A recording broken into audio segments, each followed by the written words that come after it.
महाराष्ट्र पशु व मत्स्य विज्ञान विद्यापीठ यांच्याद्वारा 175 पदांसाठी शिक्षकेतर कर्मचाऱ्यांची भरती ही सुरू करण्यात आलेली आहे।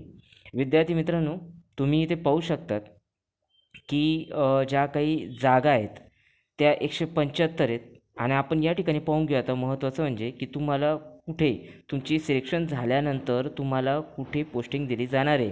तर महाराष्ट्र पशु व मत्स्य विज्ञान विद्यापीठ नागपूर अंतर्गत विद्यापीठ मुख्यालय, घटक पशुवैद्यकीय, दूध तंत्रज्ञान, मत्स्य विज्ञान महाविद्यालय, पशु पैदास प्रक्षेत्र व इतर संस्था या ठिकाणी तुम्हाला गट ब, गट क आणि गट ड चे पोस्टिंग दिल्या जाणार आहेत, हे तुम्ही लक्षात घ्या। आता याच्या आपण महत्त्वाच्या तारखा पाहून घेऊ की याच्या महत्त्वाच्या तारखा कोणकोणत्या आहेत। तर याची जी सुरुवात झाली आहे विद्यार्थी मित्रांनो, ती झाली आहे 28/2/2026 पासून। त्यानंतर जी शेवटची तारीख आहे ती शेवटची तारीख आहे 20/3/2026 आणि परीक्षा शुल्क पेड करायची शेवटची तारीख आहे ती आहे 20/3/2026, हे तुम्ही लक्षात घ्या। आता आपण याच्यामध्ये कोणकोणत्या पदांसाठी भरती होते हे आपण या ठिकाणी समजून घेऊ। तुम्ही इथे पाहू शकतात पे अँड अकाउंट ऑफिसर याची एक जागा आहे। नंतर असिस्टंट फार्मर मॅनेजर वेटरनरीमध्ये याच्या 3 जागा आहेत। नंतर technical officer to associate dean veterinary सायन्समध्ये याच्या 2 जागा आहेत। याच्या 2 जागा आहेत। नंतर हॉस्पिटल क्लिनिक रुग्णालय चिकित्सक याच्या 2 जागा आहेत। नंतर असिस्टंट मॅनेजर क्वालिटी कंट्रोल याची 1 जागा आहे आणि प्लांट ऑपरेटर मिल्क प्रोसेसिंगमध्ये याची 1 जागा आहे। आता पुढच्या जागा पाहून घेऊ। पुढच्या जागांमध्ये तुम्ही इथे पाहू शकतात की ऑपरेशनल थिएटर टेक्निशियन याची 2 जागा आहे। नंतर सिनियर लॅबोरेटरी असिस्टंट्स याची 1 जागा आहे। डेअरी प्लांट असिस्टंट्स म्हणजे दूध शाळा सहाय्यक याची 1 जागा आहे। एक्स-रे टेक्निशियन याची 1 जागा आहे। नंतर वेटरनरी लॅबोरेटरी डायग्नोस्टिक असिस्टंटच्या 8 जागा आहेत। हॉस्पिटल टेक्निशियनची 1 जागा आहे आणि ऑपरेशनल थिएटर असिस्टंट म्हणजे शस्त्रक्रिया गृह सहाय्यक याची 4 जागा आहेत। आता आपण पुढच्या पोस्टिंग पाहून घेऊ इथे। तर पुढच्यामध्ये तुम्ही इथे पाहू शकतात की सिनियर क्लर्क जे सर्वांसाठी खूप आवडीचे पद आहे, तर त्याच्या 14 जागा आहेत। नंतर सिनियर मॅकॅनिक याची 1 जागा आहे। नंतर बॉयलर ऑपरेटर याची 1 जागा आहे। नंतर झू टेक्निशियन ज्याला आपण क्युरेटर म्हणतो त्याच्या 2 जागा आहेत। नंतर क्युरेटर कम पेसिमेंट टेक्निशियन याच्या 2 जागा आहेत। नंतर लॅबोरेटरी असिस्टंट्सच्या 8 जागा आहेत। नंतर लॅबोरेटरी असिस्टंट फिशरी सायन्समध्ये याच्या 4 जागा आहेत। नंतर ज्युनियर लॅबोरेटरी असिस्टंटच्या 1 जागा आहे। नंतर मेडिसिन स्टोअर कीपरची 2 जागा आहेत। नंतर ड्रायव्हर ॲम्ब्युलन्स म्हणजे ड्रायव्हर आणि ॲम्ब्युलन्स ड्रायव्हरची 7 जागा आहेत। आता आपण पुढचे पाहून घेऊ। 7 जागा आहेत त्याच्या ड्रायव्हर ॲम्ब्युलन्सच्या। या ठिकाणी तुम्ही पाहू शकतात की ज्युनियर टेक्निशियनची 1 जागा आहे। नंतर लॅबोरेटरी अटेंडंटची 6 जागा आहेत। नंतर लायब्ररी अटेंडंटची 6 जागा आहेत। नंतर लॅबोरेटरी अटेंडंटची 41 जागा आहेत। नंतर ट्रॅक्टर ड्रायव्हर आणि मशीन ऑपरेटरच्या 1 जागा आहे। नंतर ड्रेसरच्या 2 जागा आहेत। नंतर क्लर्क कम टायपिस्ट याची 37 जागा आहेत। तर ज्युनियर स्टोअर कीपरची 3 जागा आहेत। नंतर इलेक्ट्रिशियनची 1 जागा आहे आणि एक्सटेन्शन ट्रेनिंग अँड एक्झिबिशन असिस्टंटच्या 2 जागा आहेत, हे तुम्ही लक्षात घ्या। नंतर शेवटचे 2 पद आहेत त्याच्यामध्ये ज्युनियर टेक्निशियन कम वायरमन याच्या 2 जागा आहेत आणि लाईव्हस्टॉक असिस्टंट म्हणजे पशुधन सहाय्यकच्या 2 जागा आहेत। आता याच्यामध्ये वयोमर्यादा किती आहे तर तुम्ही इथे पाहू शकतात त्यांनी जी काही वयोमर्यादा इथे ठेवली आहे तर ती 20 मार्च 2026 पासून ग्राह्य धरण्यात येते। त्याशिवाय 18 वर्षापासून इथे अप्लाय करू शकणार आहात। तुम्ही इथे पाहू शकतात की जे अराखीव आहेत त्यांच्यासाठी 38 वर्ष आहे। मागासवर्गीय आणि दुर्बल घटक अनाथ त्यांच्यासाठी 43 वर्ष आहे। दिव्यांगांसाठी 45 वर्ष आहे। बाकी माजी सैनिक दिव्यांग, प्रावीण्यप्राप्त खेळाडू, प्रकल्पग्रस्त, भूकल्पग्रस्त, अंशकालीन पदवीधर, स्वातंत्र्य सेनानी, नामनिर्देशक पाल्य यांच्यासाठी सरकारी नियमानुसार इथे रिझर्वेशन लागू आहे. आता याच्यातला सर्वात महत्त्वपूर्ण भाग तो म्हणजे कोणत्या पदासाठी कोणती शैक्षणिक पात्रता लागते ते आपण इथे समजून घेऊ.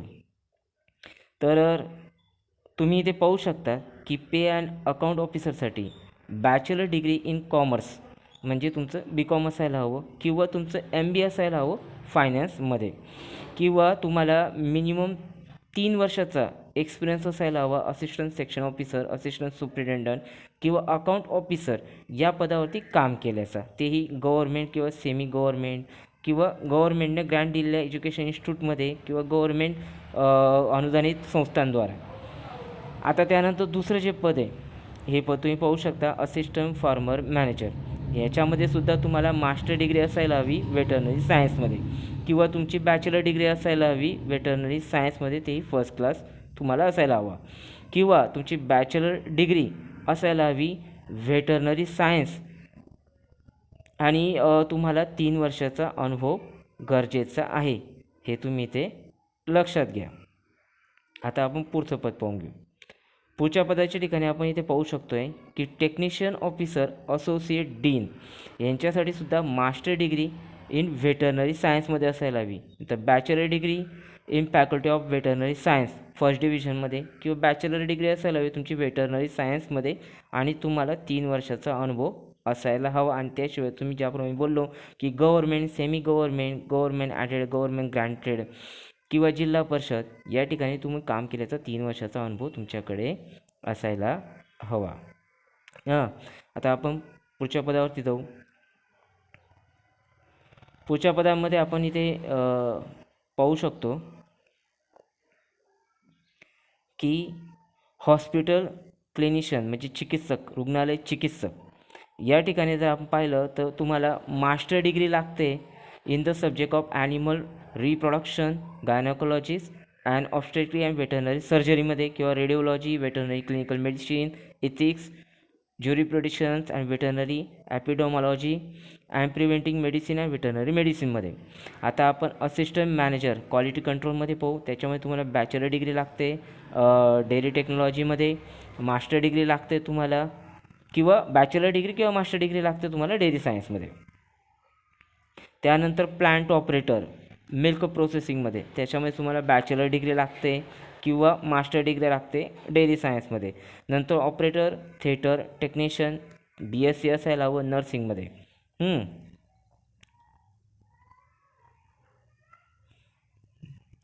याच्यामध्ये आता पुढचे पद आपण पाहून घेऊ.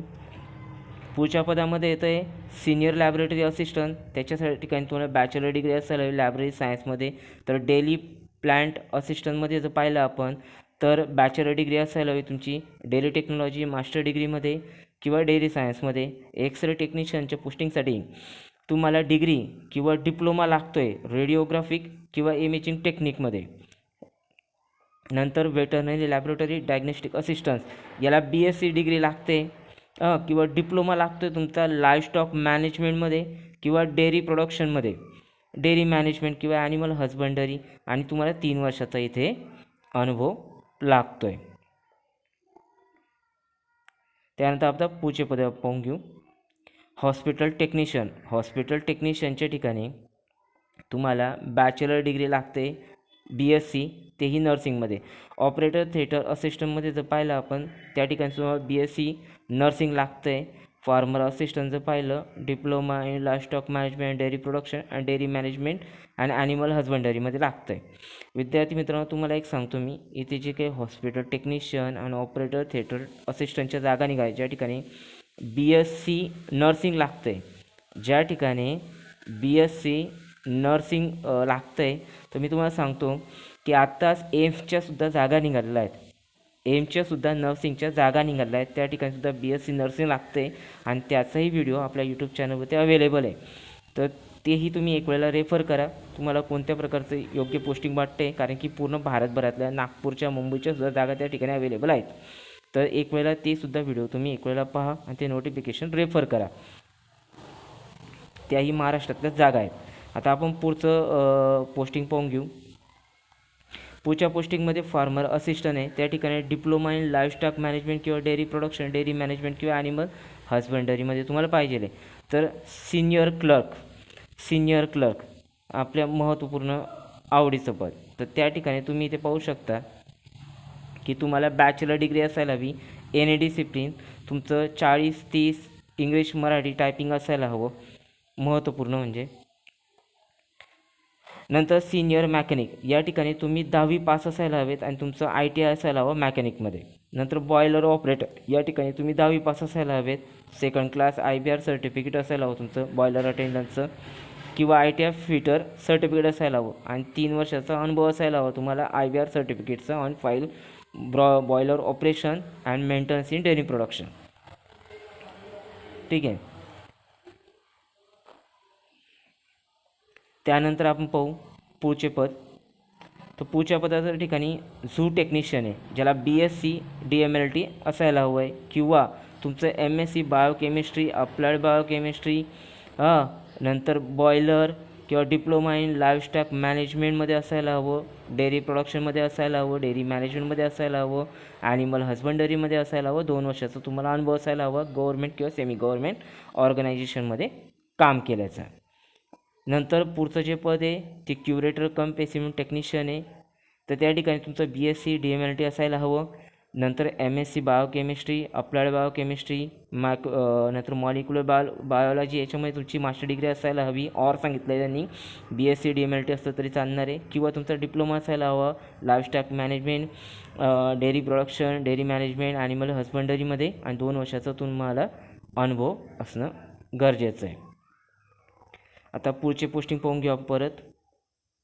तर लॅबोरेटरी असिस्टंटमध्ये तुमचं BSc DMLT असायला हवं, किंवा MSc बायोकेमिस्ट्री असायला हवं, किंवा अप्लाइड बायोलॉजी मॉलिक्युलर याच्यामध्ये तुमचं मास्टर डिग्री असायला हवं, ऑर सांगितले BSc DMLT असतं तरी चालणार आहे, किंवा तुमचा डिप्लोमा असायला हवा डेअरी सायन्समध्ये, डिप्लोमा असायला हवा लाईव्हस्टॉकमध्ये मॅनेजमेंट, लाईव्हस्टॉक मॅनेजमेंटमध्ये, डेअरी प्रोडक्शनमध्ये, डेअरी मॅनेजमेंट किंवा ॲनिमल हजबंडरीमध्ये तुमचा डिप्लोमा असायला हवा आणि तुम्हाला 2 वर्षाचा अनुभव गरजेचा आहे.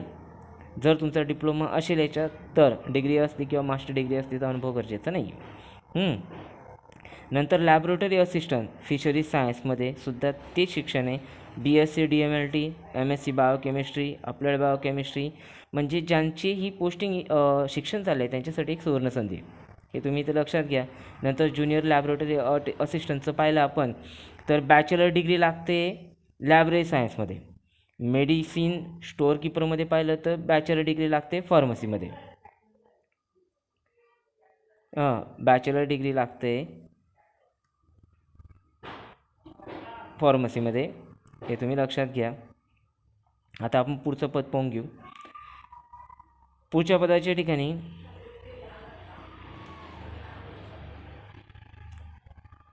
या ठिकाणी जर पाहिलं ज्युनियर टेक्निशियन या ठिकाणी तुम्हाला 10वी पास असायला हवं, ITI तुमचा मॅकॅनिक्समध्ये असायला हवा, तोही रेफ्रिजरेशन एअर कंडिशनरमध्ये ट्रेड असायला हवा तुमचा.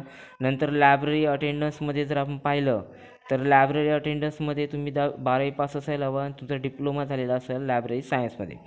तर लॅबोरेटरी असिस्टंटमध्ये जर पाहिलं तर BSc डिग्री असायला हवी तुमची, आणि डिप्लोमा असायला लाईव्हस्टॉक मॅनेजमेंटमध्ये किंवा डेअरी प्रोडक्शन आणि डेअरी मॅनेजमेंटमध्ये किंवा ॲनिमल हजबंडरीमध्ये. नंतर ट्रॅक्टर ड्रायव्हर आणि मेकॅनिकल ऑपरेटरमध्ये जर पाहिलं आपण तर तुमच्याकडे ड्रायव्हिंग लायसन्स असणं गरजेचं आहे. तुमच्याकडे ड्रायव्हिंग लायसन्स तेही tractor with trolley understand the motor vehicle act याच्यानुसार असायला हवं. तुमच्याकडे 10वीचं सर्टिफिकेट असायला हवं पासिंग, आणि बेसिक नॉलेज असायला हवं तुम्हाला ट्रॅक्टर रिपेरिंग किंवा ट्रॉली रिपेरिंगच्या बाबतीमध्ये, हे तुम्ही लक्षात घ्या. आणि एक सर्वात महत्त्वपूर्ण तुम्हाला या ठिकाणी हिंदी आणि मराठी बोलता आणि वाचता यायला हवं, हे त्यांनी इथे सांगून ठेवलेलं आहे. त्यानंतर आपण ड्रेसरविषयीचं जर पाहिलं तर ड्रेसरचं जे आहे त्या ठिकाणी डिप्लोमा असायला लाईव्हस्टॉक मॅनेजमेंट आणि डेअरी प्रोडक्शन आणि डेअरी मॅनेजमेंटमध्ये. आता आपण पुढचं पद पाहून घेऊ. पुढच्या पदाच्या ठिकाणी तुम्ही इथे पाहू शकतात की इलेक्ट्रिशियनला 10वी असायला हवं. नंतर तुमचा ITI इलेक्ट्रिशियनमध्ये झालेला असायला हवा. तर एक्सटेन्शन ट्रेनिंग एक्झिबिशनमध्ये जर पाहिलं तर डिप्लोमा इन लाईव्हस्टॉक मॅनेजमेंट किंवा डेअरी प्रोडक्शन डेअरी मॅनेजमेंटमध्ये असायला हवा. तर ज्युनियर टेक्निशियन कममध्ये पाहिलं तर तुम्ही SSC ITI असायला हवा. लाईव्हस्टॉक सिस्टममध्ये पाहिलं तर लाईव्हस्टॉक सिस्टममध्ये diploma in livestock management dairy production dairy मॅनेजमेंटमध्ये असायला हवं. पुढचं पाहून घेऊ आता आपण. आता तुम्हाला ही फॉर्म भरत असताना तुम्हाला कोणकोणते डॉक्युमेंट गरजेचे आहेत ते तुम्हाला या ठिकाणी मी सांगतो. तुम्ही इथे पाहू शकतात की तुमच्याकडे डोमिशन सर्टिफिकेट असणं गरजेचं आहे. नंतर तुमच्याकडे SSC किंवा शैक्षणिक अर्हता म्हणजे 10वी, नावाच्या पुराव्यासाठी 10वीचं NC असायला हवं. वयाचा पुराव्यासाठी 10वीचं NC गरजेचं आहे. शैक्षणिक पुरावे सामाजिकदृष्ट्या म्हणजे जात वैधता, कास्ट सर्टिफिकेट, कास्ट व्हॅलिडिटी. नंतर आर्थिक दुर्बल घटक असाल तर तसं प्रमाणपत्र असायला हवं. मागासवर्ग असेल तर कास्ट व्हॅलिडिटी, नॉन क्रिमिनल असायला हवं तुमच्याकडे. त्याशिवाय जर तुम्ही पात्र दिव्यांग म्हणजे पात्र दिव्यांग व्यक्ती असाल तसा पुरावा असायला हवा. माजी सैनिक असतील तसा पुरावा तुमच्याकडे असायला हवा आहे. नंतर तुम्ही जर खेळाडू असाल त्या बाबतचं प्रमाणपत्र तुमच्याकडे असायला हवं. अनाथ असाल तसा पुरावा असायला हवा. प्रकल्पग्रस्त असतील, भूकंपग्रस्त असतील, अंशकाली पदवीधर असतील, नावात बदल झालेला असेल तसं तुमच्याकडे सर्टिफिकेट असायला हवं. सोबतच तुमच्याकडे जर तुम्ही क्लर्क, सिनियर क्लर्क, ज्युनियर क्लर्कसाठी अप्लाय करत असाल तुमच्याकडे इंग्रजी मराठीचं टायपिंगचं सर्टिफिकेट असणं गरजेचं आहे. नंतर माजी स्वतंत्र सैनिकांचे नामनिर्देशक पाल्य असेल तसा पुरावा. आत्महत्याग्रस्त शेतकऱ्यांचे पाल्य असेल तसा पुरावा असायला हवा. लहान कुटुंब. नंतर MSCIT प्रमाणपत्र. अनुभव ज्या ठिकाणी लक्षात घ्या ज्या पोस्टला अनुभव सांगितलेला आहे त्या ठिकाणी अनुभव प्रमाणपत्र देणं खूप गरजेचं आहे. अपलोड करावं लागणार आहे, तुम्ही लक्षात घ्या. आता आपण परीक्षेचं स्वरूप, महत्त्वपूर्ण परीक्षेचं आपण स्वरूप या ठिकाणी समजून घेऊ.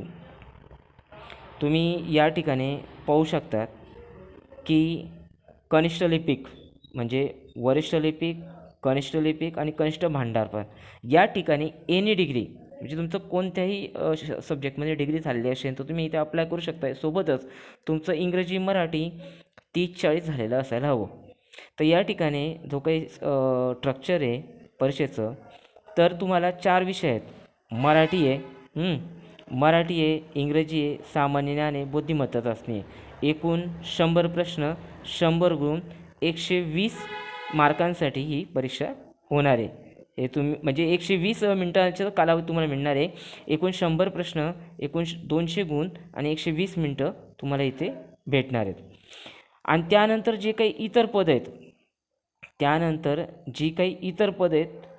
तर त्या पदांविषयी मी तुम्हाला सांगतो की जे आपण सिनियर क्लर्क, ज्युनियर क्लर्क, भांडारपाल ही पदं सोडली की जी काही तांत्रिक इतर पदं आहेत ज्यांना तांत्रिक अभ्यासक्रम आहे आणि कौशल्य चाचणी पण द्यावी लागणार आहे त्यांच्यासाठी वेगळे स्ट्रक्चर आहे.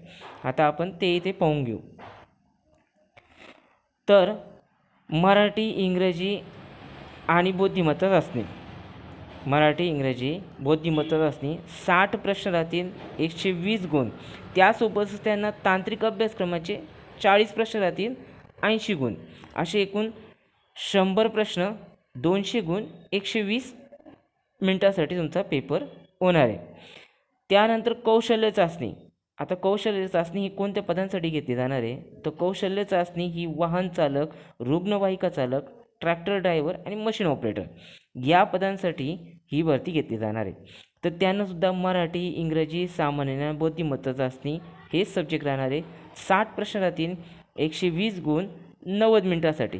आणि व्यावसायिक चाचणीमध्ये त्यांना 80 गुण राहतील म्हणजे 80 प्रश्नांची 80 गुण राहतील त्यांना. असे एकूण 200 गुणांसाठी ही परीक्षा होणार आहे. म्हणजे 120 + 80 असे 200 गुणांसाठी ही परीक्षा होणार आहे. लेखी पेपर म्हणजे CBTमध्ये त्यांना 60 प्रश्न राहतील, 120 गुण, 90 मिनटासाठी. आणि व्यावसायिक चाचणीचे गुण त्यांना 80 राहतील. असे एकूण 200 गुणांसाठी ही परीक्षा त्यांची घेतली जाणार आहे. पण ही कशासाठी घेतली जाणार आहे म्हणजे वाहन चालक, रुग्णवाहिका चालक, ट्रॅक्टर, मशीन ऑपरेटर आणि हे सोडून जे बाकीचे आहेत त्यांच्यासाठी तांत्रिक अभ्यासक्रम राहणार आहे. आणि जे कनिष्ठ लिपिक, वरिष्ठ लिपिक, भांडारपाल आहे त्यांच्यासाठी मराठी, इंग्रजी, सामान्य बुद्धिमत्ता चाचणी सरळ त्यांचा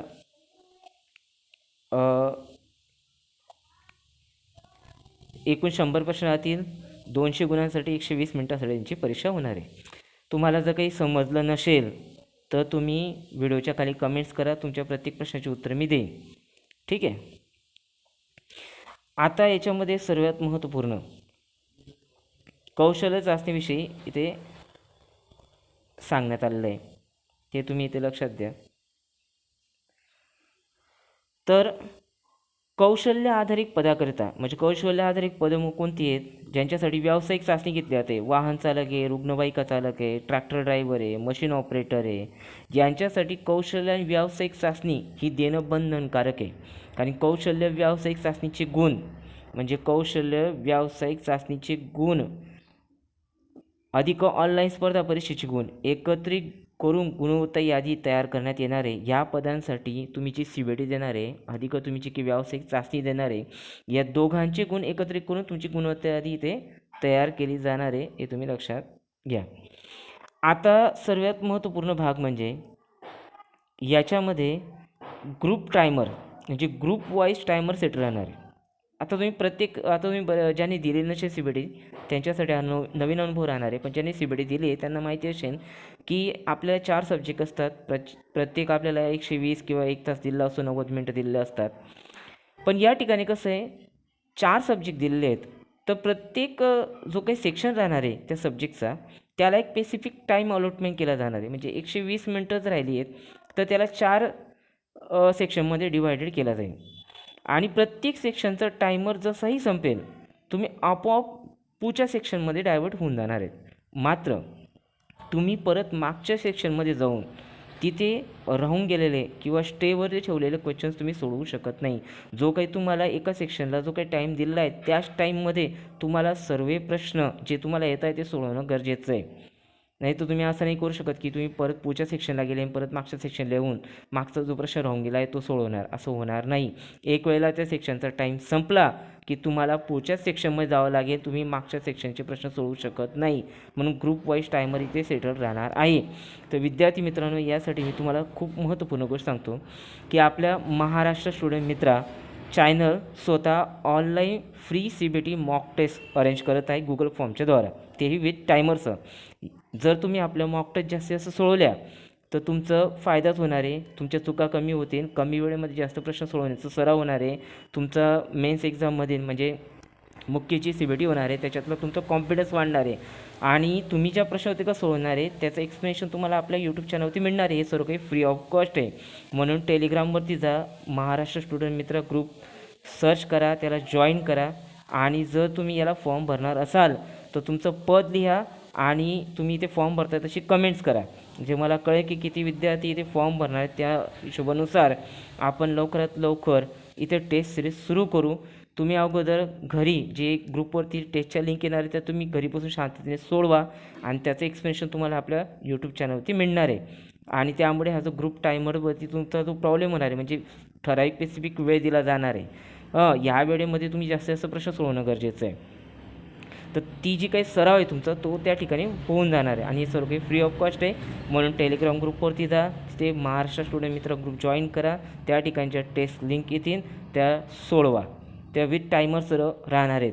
गुगल फॉर्मद्वारा आपण क्रिएट करतो आहे त्या फ्री ऑफ कॉस्ट.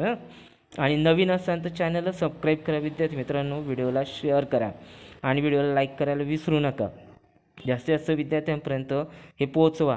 जरी चॅनलचं नाही पोहोचवलं तरी चालणार आहे, पण जे काही मी तुम्हाला सांगतो आहे की महाराष्ट्र स्टुडंट मित्रा या टेलिग्राम ग्रुपवरती जे काही तुम्हाला free of cost mock test practice session mock test भेटणार आहेत CBT सारख्या, तर ते नक्की तुम्ही विद्यार्थ्यांना सांगा, गरीब विद्यार्थ्यांना सांगा. कारण की प्रत्येकाला क्लास लावणं जमत नाही, त्यांच्याकडे एवढी फीज नसते. तर आपण फ्री ऑफ कॉस्ट अरेंज करतो आहे.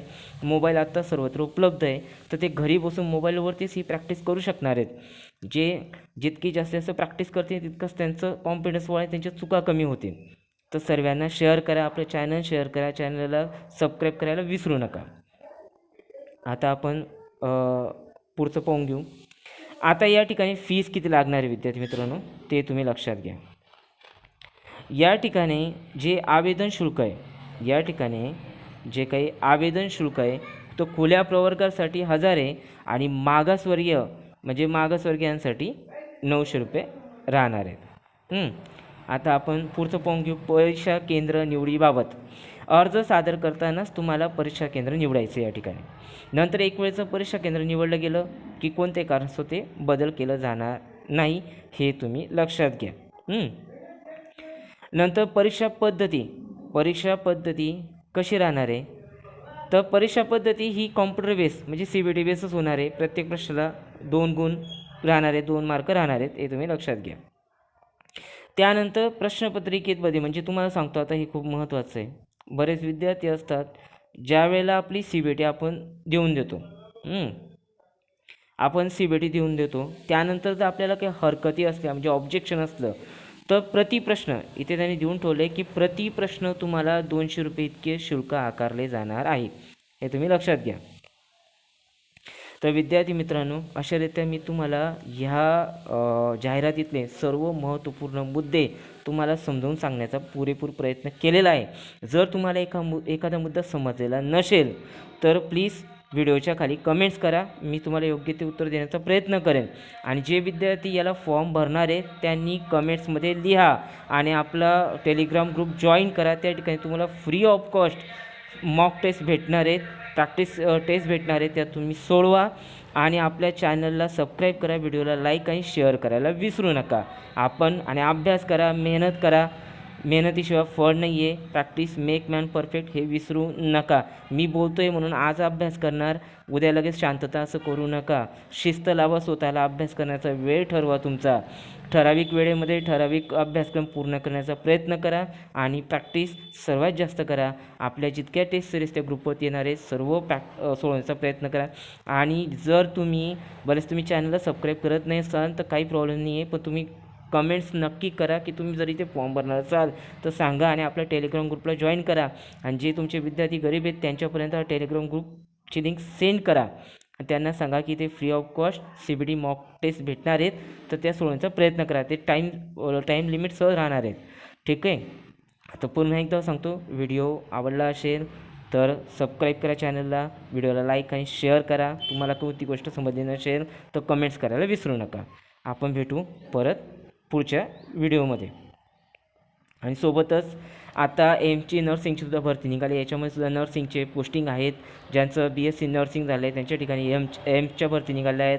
नंतर बँकेची सुद्धा, फेडरल बँकेसुद्धा जागा निघाल्या आहेत. ज्यांचं वय 18 ते 27च्या आत आहे त्यांच्यासाठी आपल्या स्थानिक जिल्ह्यामध्ये त्यांच्या जागा भेटणार आहेत. तर तोसुद्धा व्हिडिओ आपण आपल्या ग्रुपवरती चॅनलवरती टाकलेला आहे, तोही एक वेळेला पाहावा आणि विद्यार्थ्यांना शेअर करावा. आपण भेटू परत पुढच्या व्हिडिओमध्ये. धन्यवाद.